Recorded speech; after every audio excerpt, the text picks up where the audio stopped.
आत्ताची सर्वात मोठी बातमी. केंद्र सरकारचा मोठा निर्णय. 47 अधिकारी तडकाफडकी डिसमिस केले. सीजेपीच्या आंदोलनाला मोठं यश.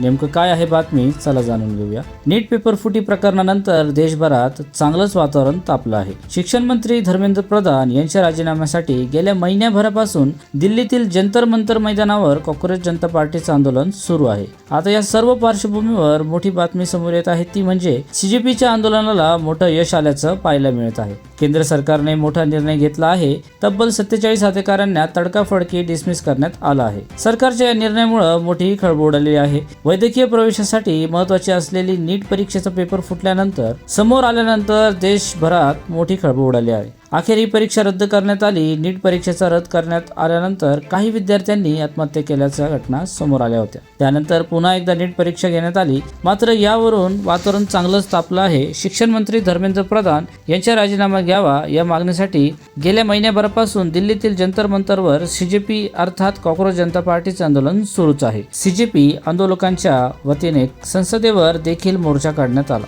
या मोर्चावेळी पोलिसांनी आंदोलकांवर लाठीचार्ज केला. त्यामुळे वातावरण अधिकच तापलं. दरम्यान नीट परीक्षेचा पेपर लीकच्या पार्श्वभूमीवर आता शिक्षण मंत्रालयाकडून म्हणजेच NTA राष्ट्रीय टेस्टिंग एजन्सीमध्ये मोठा बदल करण्यात येणार आहे. याची सुरुवात झाली असून समोर आलेल्या माहितीनुसार तब्बल 47 अधिकाऱ्यांना तडकाफडकी डिसमिस करण्यात आला आहे. अजूनही काही महत्त्वाचे बदल करण्यात येणार आहेत. ही सीजेपीच्या आंदोलनाला मिळालेलं मोठं यश मानलं जात आहे. तुम्हाला काय वाटतं? आता एवढं सगळं झाल्यानंतर हा निर्णय पोरांच्या हितासाठी आहे की नाही हे कमेंट सेक्शनमध्ये मला नक्की सांगा आणि आपल्या चॅनलला आता सबस्क्राईब करा.